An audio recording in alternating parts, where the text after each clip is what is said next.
যা সবকিছুকে সমান করে দিতে পারে, যা সব থেকে বেশি শক্তিশালী, সব থেকে বড় সম্পত্তি, সব থেকে বড় শিক্ষক এবং সব থেকে বড় সুযোগ। এই সময় যখন ভালো যায় তখন তা আপনাকে আমিত্বে মত্ত করে তোলে, অহংকারে নিমজ্জিত করে দেয়।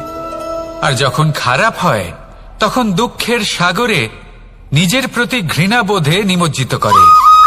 তাই এই সময়ে যা এত শক্তিশালী এক সম্পত্তি, এত মহান একটি ধন, তাকে এমনি এমনি নষ্ট হতে দেবেন না। এই সময়ের সাথে কি করবেন, কিভাবে করবেন তা ভাবতে গিয়ে এবং করতে গিয়ে সময় নষ্ট করবেন না। যদি আপনি এই সময় নষ্ট করেন তাহলে সময়ও নিশ্চিত করবে যে আপনার সাথে কি করা উচিত। তাই সময়ের সদ্ব্যবহার করুন আর আমার সাথে ভালোবেসে বলুন, রাধা রাধা। আপনারা সবাই একটা গাছের পাতাকে দেখুন। যতক্ষণ পর্যন্ত ও গাছের সাথে, মানে গাছের ডালের সাথে জুড়ে থাকে, সে সবুজ থাকে, বাতাসের সাথে সে নড়তে থাকে। যতক্ষণ পর্যন্ত ও সূর্য থেকে পাওয়া রশ্মির শক্তি গাছে পৌঁছে দেয়, ততক্ষণ ও ডালের সাথে যুক্ত থাকে। কিন্তু যখন সেই পাতা শুকিয়ে যায় তখন তার কোনো গুরুত্ব থাকে না। সেই পাতা গাছের ডালে এবং বৃক্ষের কাছে বোঝা হয়ে থেকে যায়।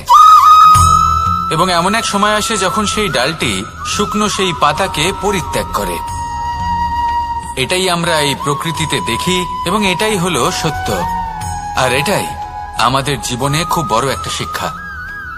যদি আপনিও নিজের জীবনে নিজের আপনজনদের কাছে বোঝা স্বরূপ হয়ে দাঁড়ান, তাহলে তারা আপনাকে যতই ভালোবাসুক না কেন, ওনারা যদি নাও চান তাহলেও এমন এক দিন আসবে যখন আপনার আপনজন আপনাকে পরিত্যাগ করবে। সেই জন্য সবসময় আত্মনির্ভর হয়ে ওঠার চেষ্টা করুন, নিরন্তর পরিশ্রম করতে থাকুন। কারোর ওপর বোঝা হয়ে থাকবেন না, বরং তার সাথে মিলে দায়িত্ব পালন করুন। এমনটা করবেন তাহলে আপনার সম্মানও বজায় থাকবে এবং সম্পর্কের মধ্যে আপনার মূল্যও বজায় থাকবে। আসুন আর আমার সাথে ভালোবেসে বলুন, রাধা রাধা। জীবনে সাফল্য লাভ করতে হলে মানুষকে উচিত পথে চলতে হবে, কিন্তু তার থেকেও বেশি গুরুত্বপূর্ণ হলো এটা বোঝা যে সেই পথে চলতে চলতে কখন আমাদের দাঁড়াতে হবে আর কখন আমাদের চলতে হবে। এই শিক্ষা অত্যন্ত গুরুত্বপূর্ণ। এবার দেখুন, ছোট্ট একটা কথা রয়েছে, ওকে আটকিও না, যেতে দাও। এই বাক্যের অর্থ কি? অর্থ যে কাউকে আটকিও না, যে এগোতে চাইছে তাকে এগোতে দাও, তার পথে বাধা সৃষ্টি করো না। এবার এই ছোট কথাতে এক অনুচিত স্থানে আমি দাঁড়িয়ে পড়ি। আটকাও, যেতে দিও না। এবার এর অর্থ কি হলো? যে এই ব্যক্তিকে আটকাও, তাকে জীবনে এগোতে দিও না, এর পথে বাধা সৃষ্টি করো। এবার এই ছোট কথাতে অনুচিত স্থানে যদি আমি আটকে যাই, তবে ভাবো কত পার্থক্য হলো। এই শিক্ষা কতটা গুরুত্বপূর্ণ সেটা শিখুন, আর এই শিক্ষা আমাদের জীবনে কতটা গুরুত্বপূর্ণ হতে পারে সেইটা বুঝুন। বুঝে যান, শিখে যান জীবনে কখন সামনে এগোতে হবে আর কখন থামতে হবে। মন প্রসন্ন হয়ে বলবে, রাধা রাধা। কথায় আছে যে স্বপ্ন এবং লক্ষ্য হলো একটি মুদ্রারই দুটি দিক। যতক্ষণ না স্বপ্ন দেখছেন ততক্ষণ বুঝবেন কি করে আপনার লক্ষ্য কি। স্বপ্ন দেখে যদি নিজের লক্ষ্য বুঝতে পারেন, সেটা পেতে চান, তবেই সেটা লাভ করতে পারবেন। কিন্তু স্বপ্ন এবং লক্ষ্য এই দুইয়ের মধ্যে একটা ভারসাম্য রয়েছে যেটা বজায় রাখা প্রয়োজনীয়। একে আমরা বলে থাকি পরিশ্রম। দেখুন, যদি আপনি স্বপ্ন দেখতে চান তাহলে পরিশ্রম ত্যাগ করে নিদ্রা লাভ প্রয়োজন। কিন্তু যদি আপনি লক্ষ্য লাভ করতে চান তাহলে আপনাকে নিদ্রা ত্যাগ করে পরিশ্রম করতে হবে। তাই আলস্য ত্যাগ করুন এবং সিদ্ধান্ত নিন যে আপনি কি চান। আপনার জীবনের এই তুলাদণ্ডে স্বপ্নের পাল্লা ভারী হওয়া প্রয়োজন নাকি লক্ষ্যের? আমার মতে এই দুইয়ের মধ্যে যদি ভারসাম্য বজায় রাখেন তবে পথ নিজে থেকেই সামনে আসবে। শুধু সেই পথে অগ্রসর হতে থাকুন এবং আমার সাথে ভালোবেসে বলুন, রাধা রাধা। ঈশ্বর আসলে কে? সংসারের বেশিরভাগ মানুষের কাছে ঈশ্বর হলেন এই সংসারের রচয়িতা, পালনকর্তা। কারোর কাছে উনি জ্ঞাতা, কারোর কাছে উনি হলেন আস্থার প্রতীক, আবার কারোর জন্য শুধুমাত্র অন্ধ বিশ্বাস। কিন্তু এই ঈশ্বর কি কোনো শরীর, নাকি একটা বোধ, নাকি শুধুই শ্রদ্ধা? ঈশ্বর হলেন তিনি যিনি হলেন আপনার ইষ্ট। সেই জন্যই তো গুরু, মাতা, পিতা এনাদেরও ঈশ্বরই বলা হয়েছে। যাদেরকে আমরা ঈশ্বর বলে মনে করি, যারা আমাদের ইষ্ট, তারা আমাদের একটি পথ দেখান, একটি দিকে চালিত করেন। সেই পথে চলে আপনি শুভ কর্ম করতে পারেন। আর যখন কোনো ব্যক্তি তার ঈশ্বরের আদেশ পালন করেন, তখন সে নিজে থেকেই শুভ পথে অগ্রসর হয়ে যান। বেশ কয়েকজন মানুষ ঈশ্বরের ওপর আস্থা রাখেন এবং ভাবেন যে অনুচিত কোনো কাজ করা উচিত নয়, ঈশ্বর দেখছেন। ওনারা ভয় পান যে কোনো অনুচিত কর্ম করলে কে জানে তার পরিণাম কি হবে। এমন অনেক ব্যক্তি রয়েছেন যারা ঈশ্বরকে বিশ্বাস করেন এবং জানেন যে ঈশ্বর তাদেরকে দেখছেন। তাই যে যে শুভ কর্ম ওনারা করেছেন তার ফল তারা অবশ্যই পাবেন। এবার আপনি ভয় পেয়ে ঈশ্বরকে বিশ্বাস করবেন, নাকি বিশ্বাসের দ্বারা ঈশ্বরকে বিশ্বাস করবেন, সেই সিদ্ধান্ত আপনারই। কিন্তু হ্যাঁ, যদি আপনার মনে ঈশ্বরের জন্য কোনো স্থান থাকে, যদি আপনার কোনো ইষ্ট থাকেন, যদি আপনি কাউকে ঈশ্বর মনে করেন, যার প্রত্যেক আদেশ আপনি পালন করে থাকেন, তাহলে বলি ঈশ্বর কখনো আপনাকে অনুচিত পথে চালিত করবেন না। আসুন আমার সাথে ভালোবেসে বলুন, রাধা রাধা।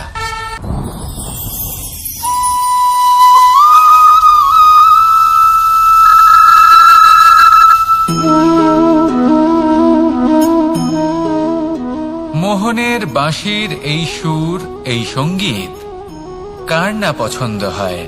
সবারই খুব ভালো লাগে। এবার এই সুর আসে কোথা থেকে? কেউ বলবেন কৃষ্ণের হৃদয় থেকে। সত্য কথা, এই সুর হৃদয় থেকে নির্গত হয় এবং প্রকট হয় এই বাঁশি থেকে। এই বাঁশিটাকে দেখুন, এই ছিদ্রগুলি দেখুন। প্রত্যেকটা সুর থেকে নিজস্ব একটা স্বর নির্গত হয়। এবার যে ব্যক্তি এই সমস্ত সুর এবং স্বর বুঝতে পারেন, এতে নিপুণ, তিনি এই বাঁশির দ্বারা যে সুর নির্গত করবেন তা তো মধুর অবশ্যই হবে। এবার জীবনের সাথেও কিছুটা এরকমই ঘটে। জীবনের কিছু নীতি থাকে, অর্থ, কুটুম্ব এবং আধ্যাত্মিক। যদি জীবনের প্রত্যেকটা মুহূর্ত সুখময় হয় এরকম আপনি চান, তাহলে এই তিনটি নীতিতে আপনাকে নিপুণ হতে হবে। কোনো একটি বিশেষ নীতির প্রতি যদি আপনি বেশি ঝুঁকে পড়েন, তাহলে বাকি দুই নীতি থেকে যা সুখ লাভ করা সম্ভব তা পারবেন না। ধন অর্জন করতে হবে পরিবারের জন্য, পরিবারের সুখ মনের শান্তির জন্য, মনে শান্তির প্রয়োজন মনের শুদ্ধতার জন্য। যখন এই মন শুদ্ধ হবে, জীবন শুদ্ধ হবে, পবিত্র হবে, সুন্দর হবে এবং ভালোবেসে বলবে, রাধা রাধা। আমি রথে যাত্রা করি, তাতে বারবার পথে থামি আর দেখি যে আমি অনুচিত দিকে যাচ্ছি না তো, আমি উচিত পথেই যাচ্ছি তো। কারণটা কি? কারণ হলো যাতে আমি পথভ্রষ্ট না হয়ে যাই। জীবনযাত্রাতেও এটাই প্রয়োজন। জীবনযাত্রায় ভোগ বিলাসের পথে হারিয়ে যাওয়া খুব সহজ। বারবার থেমে আপনাকে দেখতে হবে, নিজেকে কিছু প্রশ্ন করতে হবে। আমি কি আজ সেই কর্মই করছি যেটা আমি করতে চেয়েছিলাম? আমি কি আজ সেই জীবন যাপন করছি যেমন আমি যাপন করতে চেয়েছিলাম? যদি এই প্রশ্নগুলোর উত্তর হ্যাঁ হয়, তাহলে এগোতে থাকুন, নয়তো থেমে যান এবং বিচরণ করুন। মনে রাখবেন, এই সংসার অত্যন্ত জটিল আর এতে হারিয়ে যাওয়া অত্যন্ত সরল। সেই জন্য নিজে থেকে বারবার থামা এবং জীবন চিন্তন করা অত্যন্ত আবশ্যক। তাহলে সেটাই করুন আর আমার সাথে ভালোবেসে বলুন, রাধা রাধা। এই সংসারে যখনই দুজন মানুষ একত্রিত হয়ে কোনো সমস্যার বিষয়ে আলোচনা করেন, তখন হয় সবার শেষে কোনো না কোনো সমাধান বের করেন বা কোনো না কোনো বিবাদ করেন। এই বিবাদ হলো মনুষ্য জীবনের সবথেকে বড় ঝামেলা, সবথেকে বড় সমস্যা। ভেবে দেখুন এই বিবাদ কেন হয়? তখনই হয় যখন বার্তালাপ ঠিকমতো হয় না। আর বার্তালাপ ঠিকমতো কেন হয় না? কারণ বেশিরভাগ সময় মানুষ একটাই ভুল করে বসে। সামনের মানুষের কথা শোনেন, কিন্তু তার উত্তর দেবার জন্য, তার কথার মর্ম বোঝার জন্য নয়। না, আসুন আর আমার সাথে ভালোবেসে বলুন, রাধা রাধা। কাম তৃতীয় পুরুষার্থ। এবার অধিকাংশ মানুষই কাম বলতে বিলাসিতা, বাসনা, লালসা মনে করে ফেলে। আসলে এমন কিছুই নয়। কামের বাস্তবিক অর্থ কি? কামের বাস্তবিক অর্থ হল কামনা।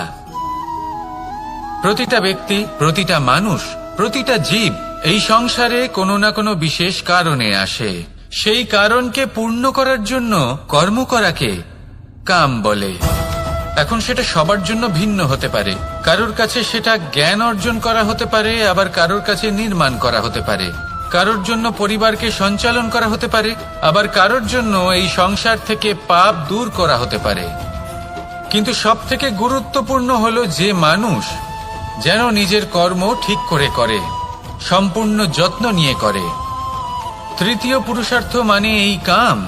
এটার অনুচিত অর্থ নিজেকে বোঝানো মানেই সমগ্র জীবনকে অর্থহীন করে দেওয়া। তাই প্রেম দ্বারা আপনার এই সংসারে আসার কারণটাকে অনুসন্ধান করুন, আর এই প্রেমের সাথেই বলুন, রাধা রাধা। প্রেম আড়াই অক্ষর, মাত্র আড়াই অক্ষরের এই শব্দ প্রেম, এর মধ্যে ত্রিলোকের এবং সমগ্র ব্রহ্মাণ্ডের বীজ নিহিত আছে। এমন কি আছে যা এই প্রেম করতে পারে না? যেখানে শক্তি এবং বিদ্যা প্রয়োগ করে আপনি কিছুই করতে পারবেন না, সেটাও প্রেম দ্বারা অর্জন করা সম্ভব। প্রেম চাইলে পাথরেও ফুল ফোটাতে পারে। প্রেম চাইলে ন্যাড়া পাহাড়ের বুক চিরে নদীপথ তৈরি করতে পারে। চাইলে নিরক্ষর ব্যক্তিকে সংসারের শ্রেষ্ঠ জ্ঞানী করে তুলতে পারে। শুধুমাত্র এই প্রেমের জন্য সবার দুষ্টু কানাই ঘনশ্যাম হয়ে উঠেছিল। শুধুমাত্র এই প্রেমের টানেই ত্রিলোকের স্বামী দ্বারকাধীশ নির্ধন সুদামার পদসেবাও করেছিলেন। এই প্রেম হলো সংসারের সবথেকে বড় শক্তি। এই সংসারের আধার হলো প্রেম। এমন কিচ্ছু নেই যা এই প্রেমের পক্ষে সম্ভব নয়। যেখানে বিদ্যা এবং শক্তি সাহায্য করতে পারে না, সেখানে এই প্রেম আপনাকে জয়ী করে দিতে পারে। তাহলে আসুন আর আমার সাথে ভালোবেসে বলুন, রাধা রাধা। আমরা যখনই কোনো যাত্রায় যাব বলে মনে করি, তখনই আমরা প্রস্তুত থাকি আসন্ন বিপদের জন্য বা সংকটের জন্য। যেমন যদি আমাদের মনে হয় যে আজকের পরিবেশ খুব ঠান্ডা হবে, তাহলে আমরা গরম বস্ত্র ধারণ করি বা সেটাকে সাথে নিয়ে যাই। যদি মনে হয় যে বৃষ্টি হতে পারে বা বৃষ্টি হয়ে চলেছে, আমরা দেখছি, তাহলে আমরা একটা ছাতা সাথে নিয়ে নিই। আমরা প্রস্তুত থাকতে চাই এবং এটাই উচিত, এবং সেই কারণেই আমরা যাত্রায় সাফল্য লাভ করি। কিন্তু যদি আমরা কথা বলি জীবনযাত্রা নিয়ে, যা কিনা সব থেকে বেশি গুরুত্বপূর্ণ, তাহলে তার জন্য আমরা পূর্ণরূপে প্রস্তুত থাকি না। আশেপাশের মানুষ, এই সমাজ, আমাদের সাথী, আমাদের মিত্ররা যে কোনো মুহূর্তে বদলে যেতে পারেন। সেই জন্য আমরা নিজেদেরকে কখনো সাবধান করি না, কখনোই নিজেদের প্রস্তুত করি না। আমাদের এটা কখনোই মনে হয় না যে এরকম হতে পারে, আর সেই কারণেই শেষে গিয়ে আমরা অত্যন্ত দুঃখ পাই। একটা অমূল্য শিক্ষা আছে যেটা আমাদের লাভ করা উচিত। সতর্ক থাকা উচিত। এই জীবনযাত্রার জন্য শুধুমাত্র এই পরিবেশের বিষয়ে তথ্য সংগ্রহ করা বা তাকে অনুমান করা, এটুকু হলেই চলবে না। আমাদের আশেপাশের মানুষজনকে দেখতে হবে, তাদের স্বভাব পরিস্থিতির ওপর নজর রাখতে হবে। যখন তারা রং পাল্টাচ্ছেন, নজর রাখতে হবে, তা অত্যন্ত আবশ্যক। পরিবর্তন আপনার জীবনে অবশ্যম্ভাবী। সঠিকভাবে তার সম্মুখীন হন। আসুন আমার সাথে ভালোবেসে বলুন, রাধা রাধা। আপনি এটা শুনে থাকবেন যে ছোট্ট একটা বালক সে ঈশ্বরের প্রতিরূপ হয়, কিন্তু এমন কেন বলা হয় তা কি আপনি কখনো ভেবে দেখেছেন? আমি আপনাকে বলছি, কোনো একটা ছোট্ট বালককে দেখুন, সে কি করে? সকলকে সমান চোখে দেখে। ওর মনে না কোনো ছলনা রয়েছে, না কোনো কপটতা, না অহংকার রয়েছে, আর না কোনো বিষয় নিয়ে কোনো চিন্তা। সকলকে সে সমান চোখে দেখে আর নিজের মধ্যেই প্রসন্ন থাকে, সকল বিকার থেকে মুক্ত। এগুলোই তো সেই গুণ সেই বালকের মধ্যে, যা হলো ঈশ্বর স্বরূপ। এবার ভেবে দেখুন, যদি প্রত্যেকটা মানুষ এই ছোট বালকের মতো সেই সব গুণ নিজের মধ্যে জাগ্রত করে তোলে, তাহলে কি হবে? তারাও ঈশ্বর তুল্য হয়ে উঠবে। তাই আপনিও এটাই করুন, নিজের মনকে বিকার মুক্ত করুন সেই ছোট্ট বালকের মতো। মনের মধ্যে না কোনো চিন্তা রাখবেন, না মোহ, না ক্রোধ, না কোনো রকমের ছলনা বা কপটতা। সবাইকে সমান চোখে দেখুন আর নিজের মনেই প্রসন্ন থাকতে শিখুন। এই মন প্রেমময় হয়ে বলবে, রাধা রাধা। এই পুস্তক বড়ই কাজের জিনিস। কাহিনী হোক, কবিতা হোক, স্মৃতি হোক, এতে যাই লিখে দেবেন তা ভবিষ্যতের পুঁজি হয়ে যাবে।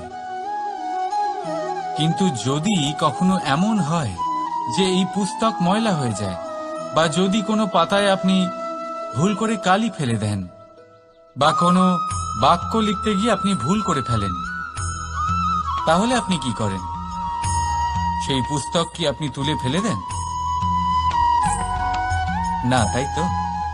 শুধু একটা পাতা ছিঁড়ে ফেলেন যাতে সেই পুস্তক সঠিক থাকে, সুন্দর হয়ে ওঠে। এই পুস্তকের মতোই হয় আমাদের সম্পর্ক। তার সেই এক পাতা, একটা ভুল। তাই যে কোনো সম্পর্কে যদি কারোর কোনো ভুল হয়ে গিয়ে থাকে, তাহলে সেই ভুলকে সম্পর্ক থেকে দূরে করা সঠিক হবে। সেই ভুলকে ভুলে যাওয়াই সঠিক হবে। সেই সম্পর্ক ভাঙা নয়, সেই সম্পর্ক সামলে রাখুন। কারণ ভুল তো সবার দ্বারা হয়। যদি এরকম করেন, তবেই জীবনরূপী পুস্তক আরো সুন্দর হয়ে উঠবে। একে অপরকে ক্ষমা করতে শিখুন, একে অপরের ভুলকে ভুলে যেতে শিখুন।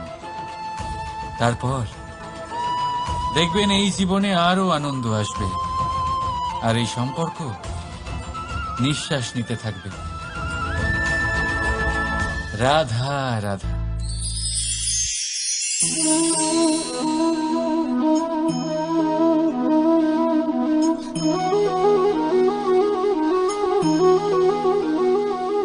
আমার এই ছায়া দেখতে পাচ্ছেন আপনি? প্রকাশের স্রোত যখন মধুর আর দূরে থাকে, তখন এই ছায়া লম্বা হয়ে যায়। কিন্তু যেই প্রকাশের স্রোত মাথার উপরে চলে আসে, এই ছায়ার আকার ক্রমশ ছোট হতে থাকে, আর অন্ধকারে তো এই ছায়া বিলুপ্ত হয়ে যায়। কিছুটা এরকমই হয় আমাদের অহংকার। সুখের আগমন হলে, বৈভবের উপলব্ধিতে এটা বাড়তে থাকে। কিন্তু যেই সংকটের তাপ বেড়ে ওঠে, অহংকার ছোট হতে থাকে। আর যখন সংকটের এই অন্ধকার আমাদের চারিদিক থেকে ঘিরে ধরে, তখন এই অহংকার আমাদের ছায়ার মতোই বিলুপ্ত হয়ে যায়। কেউ নয়, এই আত্মসম্মান নয়, এ হলো অহংকার। আর অহংকার আর কিছুই নয়, শুধু পতনের দিকে প্রথম পদক্ষেপ। আর এই জীবনে পতনের দিকে নয়, প্রেমের দিকে এগিয়ে যান। আর আমার সাথে ভালোবেসে বলুন, রাধা রাধা। আপনি কি কখনো ফলে ফুলে পরিপূর্ণ বৃক্ষ দেখেছেন? তার ডালগুলো কিরকম স্বাধীনভাবে বেড়ে ওঠে। কিন্তু যদি এই ডালগুলো মূলের সাথে ঠিকভাবে যুক্ত না থাকে, সেই বৃক্ষের মূলগুলি গভীর না হয় তাহলে কি হবে? তাহলে কি সে সেই সব সুবিধা পাবে? কখনোই নয়। সেই বৃক্ষের ডাল পড়ে যাবে, সেই বৃক্ষ ভূমিষ্ঠ হয়ে যাবে। ঠিক সেইভাবেই চিন্তা ভাবনার স্বাধীনতার আনন্দ আপনি তখনই আস্বাদন করবেন যখন আপনার শিক্ষা গভীর হবে। তাই স্বাধীন থাকুন দৃষ্টিভঙ্গিতে, কিন্তু যুক্ত থাকুন শিক্ষার সাথে। রাধা রাধা। সমাজ, আমরা এই সমাজে বাস করি আর বহুবার একটা গুরুত্বপূর্ণ কথা ভুলে যাই। এই সমাজ আমরা সকলে মিলে তৈরি করি। সমস্ত সময় কাটিয়ে দিই এইটা ভাবতে ভাবতে যে এই সমাজ কি ভাববে, আমার কি করা উচিত, আমার কি ভাবা উচিত, কি পড়া উচিত, কোনটা সঠিক কোনটা ভুল। যদি আমি এটা করি তাহলে কয়েকজনের এটা মনে হবে না তো যে আমি খারাপ, যখন আমি তা নই। মনে ভয় উৎপন্ন হয় সেই কয়েকজন মানুষের জন্য। তার কারণ হলো আমরা আমাদের মনের কথা শুনতে পাই না, না শুনতে পাই, না বলতে পারি, আর না করতে পারি। সেই কয়েকজন মানুষের ভয় আমরা খারাপের বিরোধিতা করা ছেড়ে দিই। কিন্তু কখনো নিজেকে জিজ্ঞেস করুন, শেষ পর্যন্ত কারা এই কয়েকজন মানুষ? এই সংসারে প্রতিটি মানুষেরই নিজের আলাদা আলাদা ব্যক্তিত্ব আছে, আলাদা দৃষ্টিভঙ্গি আছে। তাই যদি আপনি এটা ভাবেন যে আপনি সবাইকে খুশি করতে পারবেন, তাহলে আপনি ভীষণ বড় ভুল করছেন। জীবনে কর্ম তাই করুন যাতে আপনার অন্তরাত্মা সন্তুষ্ট হয়, আর অন্তরাত্মা সন্তুষ্ট তখনই হবে যখন আপনার কর্ম শুভ হবে। তাই নিজের মনের কথা শুনে এই সংসারে শুভ কর্ম করতে থাকুন, তবেই এই সংসারের কর্মে আপনি সার্থক হবেন। রাধা রাধা। এই পাতাকে দেখুন, কত কোমল, কত শীর্ণ। যদি এর উপরে একটুও জোর খাটান বেঁকে যাবে। পাতা তো এরকমই হয়, একটু জোর খাটালেই তা বেঁকে যায় এদের নমনীয়তার জন্য। কিন্তু ওদের এই নমনীয়তার জন্য ঝড়ে বিপর্যয়ে ওরা ভেঙে পড়ার থেকে বেঁচে যায়। যদি এদের বদলে কোনো দৃঢ় বৃক্ষ হয়, তখন হাওয়ার তীব্র গতি সে সহ্য করতে পারে না, তার সম্মুখীন হতে পারে না, ভেঙে পড়ে যায় সে। ঠিক সেই রকমই হয় আমাদের সম্পর্ক। যদি এর মধ্যে সেই নমকের সামনে নত হতে শিখুন। রাধা রাধা। প্রেম, আমরা সকলে প্রেম করি, প্রেম পাওয়ার চেষ্টা করতে থাকি। আর এমনও অনেক মানুষ আছেন যারা প্রেম অর্জন করেও ফেলেন, কিন্তু সেখান থেকে শুরু হয় এক নতুন অধ্যায়ের। আচমকা দুই প্রেমীর কিছু অনুচিত বলে মনে হতে থাকে। আচমকা দুজনে নিজেদের অস্তিত্ব নিয়ে বিচলিত হতে থাকেন। এবার এমন হলে কি করা যেতে পারে? দেখুন, এই হলো হলুদ,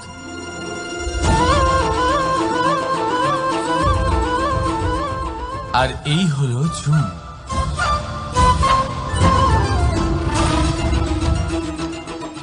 এবার এটাকে দেখুন, যখন চুন আর হলুদকে একসাথে মিলিয়ে দেওয়া হলো, তখন ওরা নিজেদের রং ত্যাগ করে দিয়ে একটা নতুন রং তৈরি করল। প্রেমের রঙও কিছুটা এইভাবে অর্জন করা হয়। এখানে কোনো আমি থাকে না, শুধু আমরা হয়, শুধু একাত্ম হয়।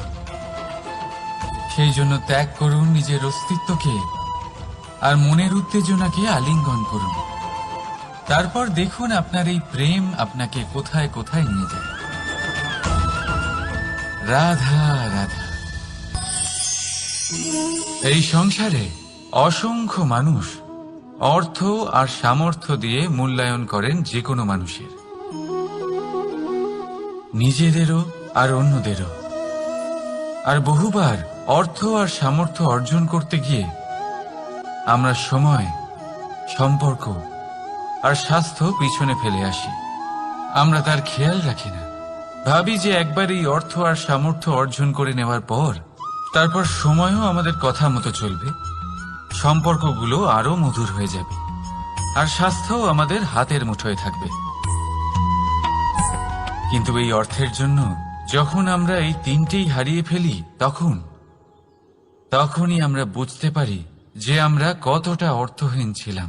আর তারপরে সংসারের সমস্ত অর্থ সংগ্রহ করে নেওয়ার পরেও আপনি আপনার ফেলে আসা সময় কখনোই ফেরত পাবেন না, না সেই সম্পর্ক আর না সেই স্বাস্থ্য। সেই জন্য এই তিনটির মূল্যই বুঝে নিতে শিখুন অনেক দেরি হয়ে যাওয়ার পূর্বে।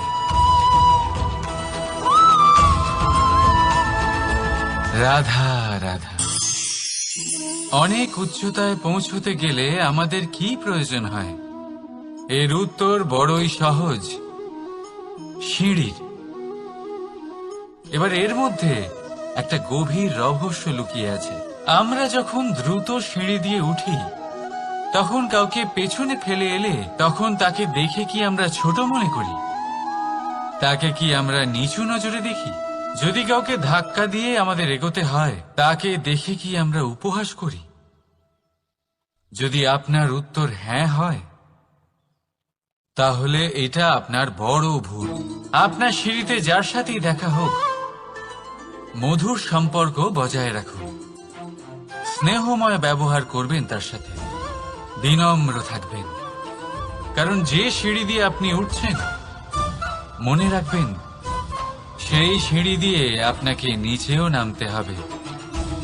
যদি এই সিঁড়ি না থাকে তাহলে নিজের বিজয় উৎসব অবশ্যই পালন করবেন, কিন্তু যারা পিছনে থেকে যায় তাদের নিয়ে উপহাস কখনো করবেন না। রাধা রাধা। ভাবুন আমি কি করছি। আমি স্নান করতে চেষ্টা করছি। এই সরোবরে আমি আমার প্রতিচ্ছবি দেখতে পাচ্ছি। এবারে আমি যদি মনে মনে একথা ভেবে নিই যে আমার প্রতিচ্ছবির স্নান করা, এর অর্থ হলো আমার শরীরে স্নান করে নেওয়া, সেটা কি সঠিক হবে? এমন কি সত্যি হয়? না, কখনোই না। কারণ আপনার শরীর স্বয়ং আপনার অধীনে। যতক্ষণ না আপনি নিজের শরীরকে ভেজাবেন, ততক্ষণ আপনার প্রতিচ্ছবি ভিজবে না। এবারে আপনি ভাবছেন আমি এই অযথা কথাগুলি কেন বলছি। কারণ এই কথাগুলোর সম্পর্ক আছে আমাদের জীবনের অভিজ্ঞতার সাথে। আমাদের জীবনের এই অভিজ্ঞতা অত্যন্ত গুরুত্বপূর্ণ হয়। কিছু মানুষ এমন আছেন যারা সংকটের সম্মুখীন হতে চান না, কঠিন পরিস্থিতির সম্মুখীন হতে চান না, সেইগুলোর থেকে দূরে পালান। আর তার সাথে এটাও আশা করতে থাকেন যে বড় বড় সংকটের সম্মুখীন হওয়ার অভিজ্ঞতা আপনা আপনি হবে, সেই সাহস আপনা আপনি চলে আসবে। কিন্তু এটা কখনোই হয় না। তাই সংকটের সম্মুখীন হন তার থেকে দূরে না পালিয়ে। কারণ এই অভিজ্ঞতা বসে বসে কখনোই হয় না। তার জন্য আপনাকে সেই পথেই চলতে হবে যেখানে সংকট আছে, বাধা আছে, কঠিন পরিস্থিতি আছে। আর সেই পথে নির্ভয় হয়ে চলতে হবে, তার সম্মুখীন হতেই হবে। তারপর দেখবেন সেই পথে আপনার শক্তি, আপনার সাহস আপনার জন্য অপেক্ষা করছে। রাধা রাধা। ফলটা দেখছেন আপনি? এটা সেই ফল যেটা গাছের সবচেয়ে উঁচু ডালে পাওয়া যায়। কিন্তু যখন এটা খসে পড়ে, তখন এটা আকাশের দিকে যায় না যা ওপরে আছে, সে যায় সেই ভূমির দিকে যে নিচ থেকে তার দিকে তাকিয়ে থাকে। কেন? কারণ এই ফলের নিজের উচ্চতার ধারণা মাটির থেকে নিজের দূরত্ব দেখে হয়। এই ব্যাপারটাই আমাদের মানুষের জন্যও খাটে। যদি আপনি সম্পন্ন হন, তাহলে তাদের সাহায্য অবশ্যই করবেন যাদের সামর্থ্য আপনার থেকে কম, যাদের সাহায্যের অত্যন্ত প্রয়োজন। আপনার সামর্থ্য বেশি কারণ তাদের আপনার থেকে সামর্থ্য কম। দেখুন, জীবনে আনন্দ শুধু বড় হওয়ায় নয়, বরং তাদের সাহায্য করেও আছে যারা কোনো কারণবশত আপনার থেকে নিচে রয়ে গেছেন। আর যখন একটা ফল এই কথাটা বুঝতে পারে, তখন আপনি নয় কেন? রাধা রাধা। সময় বড়ই বিচিত্র অনুভব দেয়। যখন অপেক্ষা করছেন তখন অনেক লম্বা হয়ে যায়। প্রতিটা মুহূর্ত একটা গোটা দিনের মতো মনে হয়।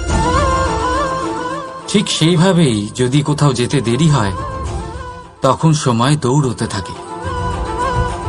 প্রসন্নতায় বয়ে যায় আর নিরাশায় থমকে যায়। আপনদের সাথে থাকলে সময়ের খেয়ালই থাকে না। শত্রুদের সাথে থাকলে সেই সময়ই খারাপ হয়ে যায়। কিন্তু এটাই কি সত্যি বাস্তব? না, সময় তো সময়ই হয়, নিজের গতিতেই চলে সে। শুধু সেই গতির আভাস আমাদের মানসিক অবস্থা অনুযায়ী বদলে যেতে থাকে। তাই এই সমস্যা সময়ের নয়, আমাদের মানসিকতা। তাই নিজেকে খুশি রাখুন, অন্যদেরও খুশি রাখুন। আগের সমস্ত ঘটনা ভুলে যান আর একটা উজ্জ্বল ভবিষ্যতের দিকে অগ্রসর হন। সময় সবসময় ভালোই লাগবে।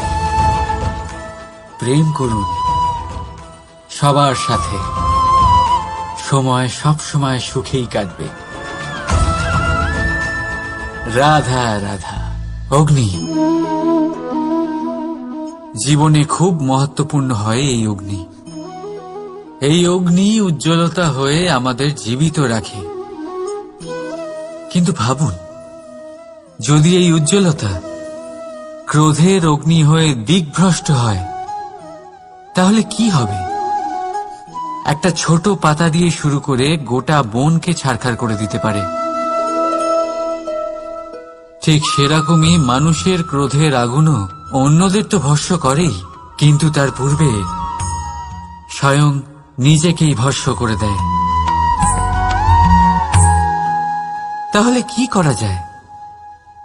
কি করে নিয়ন্ত্রণ করা যায় তাকে?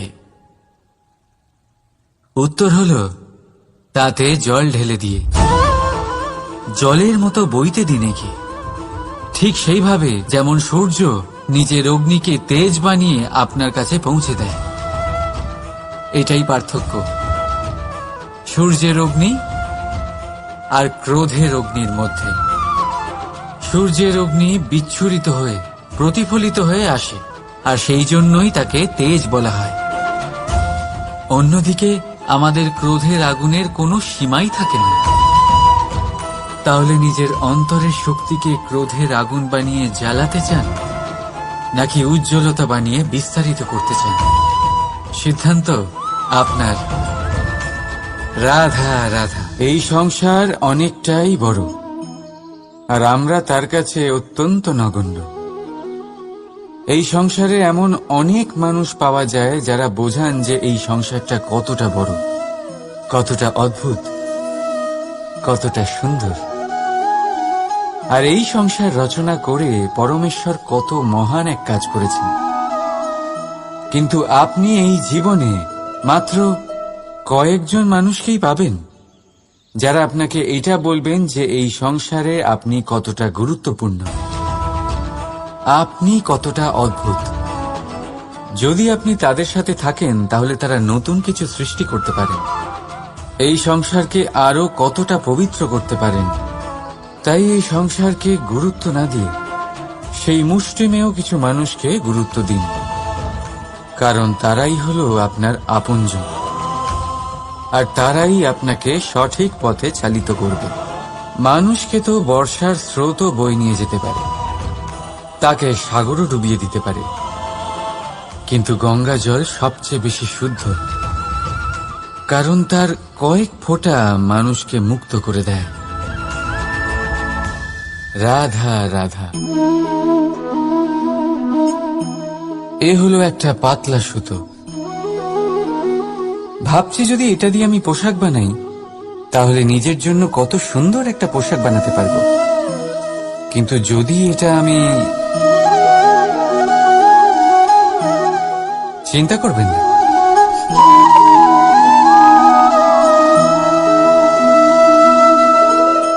দেখুন এই সুতো জোড়া লেগে গেল। শুধু পার্থক্য হচ্ছে এটাই যে আগের মতো এটা আর সরল নেই, আর এটার দৈর্ঘ্য আগের থেকে কিছুটা কমে গেছে। এই সংসারে প্রেমের সাথেও ঠিক এটাই হতে পারে।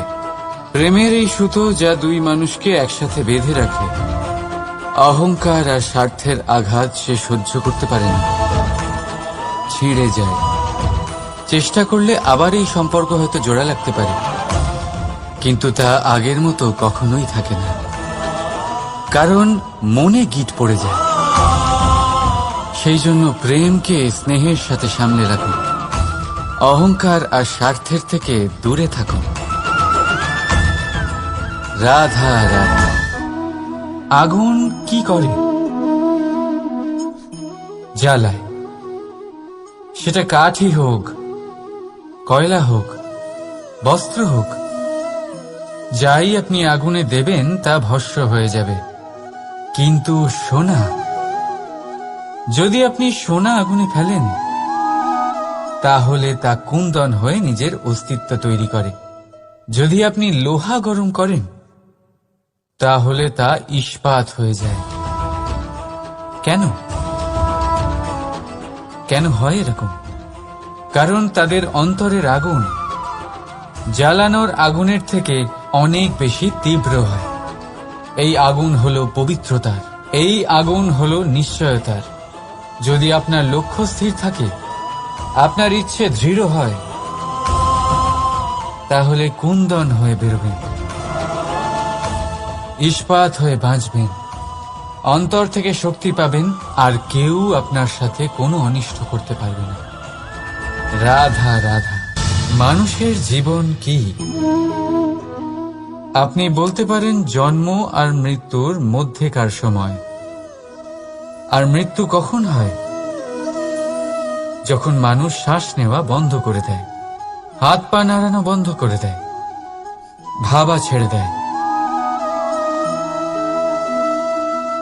এমনটা নয়, মানুষের অন্তর। তার মৃত্যু তখনই হয় যখন তার অন্তরের করুণা শেষ হয়ে যায়। করুণা সেই ভাব যা মানুষকে মানুষ করে তোলে, যা এক মানুষকে আরেক মানুষের কষ্টে তার প্রয়োজনীয়তা অনুভব করে, আর সেটাই তাকে শক্তি দেয় অন্য কাউকে সহায়তা করার জন্য, তাকে পাত্র করে এই সৃষ্টির নিয়ন্তা হবার জন্য। দেখুন, এই সংসারে মৃত্যু কেবলমাত্র একবারই হয়, তাই তার আগে কেন মরব? এই করুণাকে কেন মারব? নিজের মনুষ্যত্ব বজায় রাখুন, মৃত্যুর পরেও আপনি জীবিত থাকবেন। রাধা রাধা।